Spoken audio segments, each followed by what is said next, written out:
balik usia muda. Karena demi Allah, dada anak muda adalah dada yang terbuka untuk menerima kebenaran. Tapi mengapa anak muda ini habis di pinggir jalan? Kenapa anak muda itu habis larut malam dia hanya di coffee shop, di tempat clubbing, di tempat kemaksiatan? Kapan mengisi masjid yang kosong ini dari anak-anak muda? Kapan shop itu rapih seperti para sahabat dirapihkan oleh Rasulullah SAW?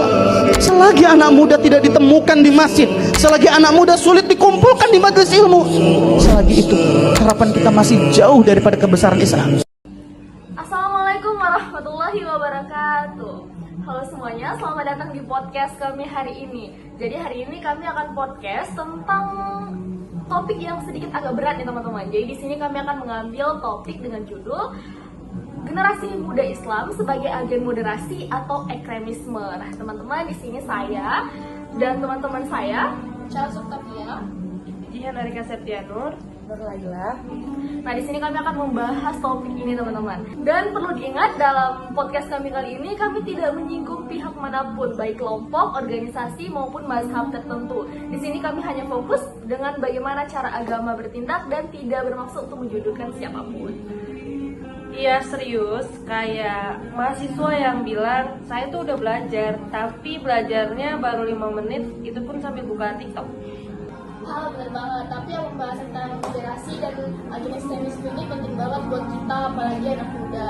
Soalnya sekarang di media sosial tuh gak semua konten buat tujuannya untuk edukasi, bisa juga ada yang bikin salah paham atau bikin tersesat gitu. Karena kita sering jadi informasi dari berbagai arah, kita harus pintar mencari mana yang baik dan mana yang hanya bikin emosi doang. Oke, biar on the same page nih, kita bakal bahas hal poin utamanya dulu nih. Apa sih itu agen moderasi dan apa sih itu ekstremisme? Secara gampangnya, moderasi beragama itu cara kita memahami agama secara seimbang. Jadi bukan yang terlalu kaku banget sampai dianggap salah, tapi bukan yang bebas sampai ibadah dicuekin. Iya, kayak posisi tengah-tengah yang bijak gitu. Ada tempat buat iman, ada tempat buat logika, dan keduanya itu jalan bareng. Kayak kita kalau lagi bikin kopi susu, komposisi kopi dan susunya tuh harus pas. Kalau kopinya kebanyakan pahit, kalau susunya kebanyakan ya manis. Nah, agar tidak dianggap opini, sebaiknya ada dasar dalil dan hadis. Khairu umri awsatuha. Sebaik-baiknya perkara adalah yang pertengahan. Hadis riwayat Baihaqi. Dalil ini memperkuat narasi bahwa moderasi adalah ajaran Islam, bukan kompromi terhadap agama. Nah, kalau ekstremisme itu ketika seseorang memaknai agama secara sempit, secara keras, dan suka menganggap seseorang itu sesat. Terus tanda-tandanya itu biasanya ada sikap menutupi diri atau bahkan dia lebih gampang untuk ngejat seseorang. Dan teman-teman, yang bikin ekstremisme bahaya itu bukan cuma dari pemikirannya, juga dari sosialnya. Nah, itu bisa membuat anak muda zaman sekarang itu terpecah belah, konflik, dan juga membuat anak muda sekarang jauh dari pemikiran agama. Jadi padahal Islam ini damai-damai aja, tapi karena hal-hal seperti itu anak muda jadi agak menyeleweng dari hal aturan mereka dalam agama Islam. Menurutku pribadi ya, anak muda itu lagi di fase pencarian jati diri. Jadi kita ini masih cari-cari sebenarnya kita ini maunya apa, sebenarnya kita ini siapa, sebenarnya kita ini hidupnya tuh mau kayak gimana sih. Nah, pas lagi cari-cari kayak gitu, kita ini gampang ke-distract sama ide atau kelompok yang kelihatannya tuh yakin banget, kelihatannya tuh ini tuh ada maknanya banget. Jadi kita kadang kayak nggak bisa menyesuaikan diri. Jadi misalnya kita lebih kayak serius banget nih, kayaknya maknanya dari dia ini bener-bener kayak bagus banget, kayaknya aku harus percaya dari ilmu dari dia deh, kayak gitu. Setuju banget tuh Jan, apalagi kalau kontennya tuh dikemas dengan cara yang keren, dramatis, emosional, dan kadang tuh mereka pakai tokoh-tokoh yang suaranya tuh meyakinkan. Kita tuh kadang lupa kalau di media sosial itu nggak semuanya dibuat untuk edukasi, ada banyak juga yang tujuannya untuk menyesatkan. Plus algoritma, sosial media itu jahat kadang ya. Kalau kita nonton satu video nih yang agak kasar, nanti dikirimkan lagi ke video yang lebih kasar, terus lebih kasar lagi, dan lama-lama kita masuk ke echo chamber.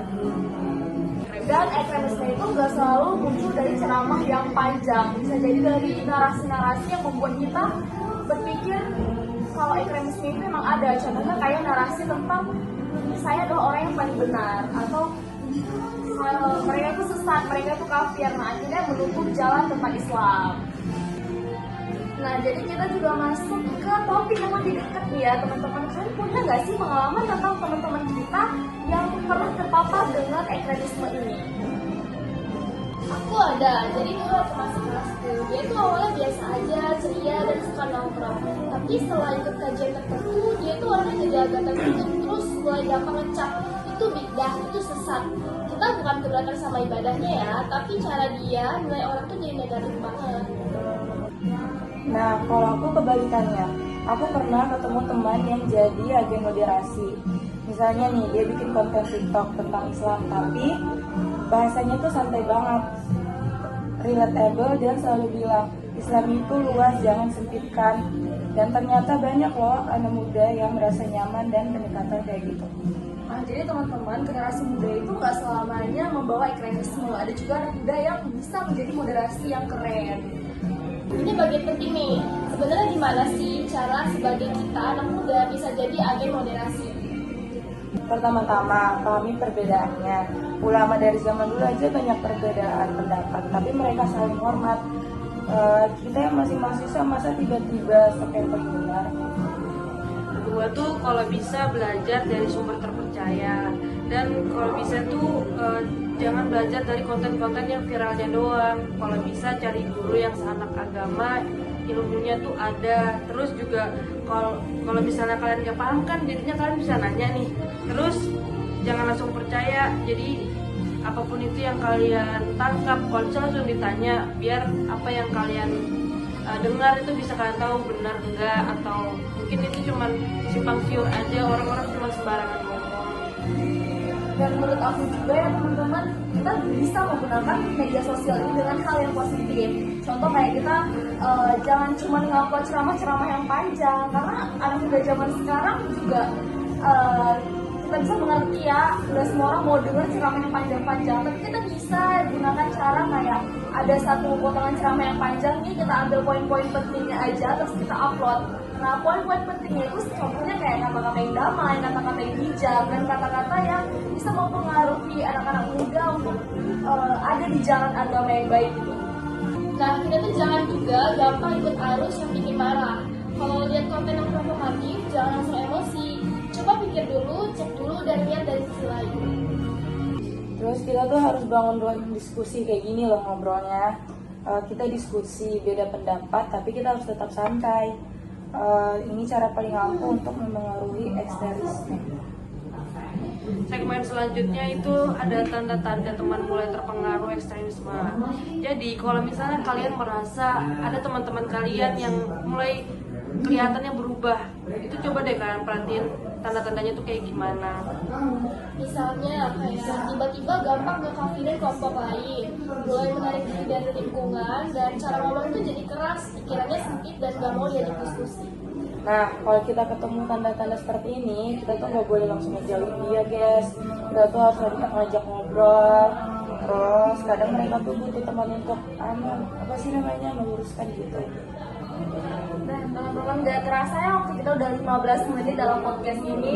Aku berharap untuk teman-teman yang nonton podcast ini bisa menjadi pembelajaran untuk kita semua yang ada di sini, bahwasanya moderasi atau ekstremisme itu berpengaruh dari cara pandang kita terhadap dunia yang sedang kita jalani saat ini. Dan semoga tontonan ini bermanfaat untuk kalian semuanya yang sedang menonton. Dan ingat ya guys, anak muda itu punya kekuatan besar. Bisa untuk agen perdamaian, bisa juga jadi agen perpecahan. Jadi itu tergantung dari pilihan kitanya lagi masing-masing. Setuju. Yuk kita sama-sama jadi generasi yang damai, terbuka, tapi tetap berpegang pada prinsip keislaman yang rahmatan lil alamin. Oke teman-teman, terima kasih sudah mendengarkan podcast ngobrol kita di sudut kampus. Sampai jumpa di episode selanjutnya. Perbedaan pendapat itu hal biasa dalam Islam. Yang tidak boleh adalah saling membenci atau menghakimi. Terima kasih teman-teman semuanya. Sekian dari podcast kami. Assalamualaikum warahmatullahi wabarakatuh.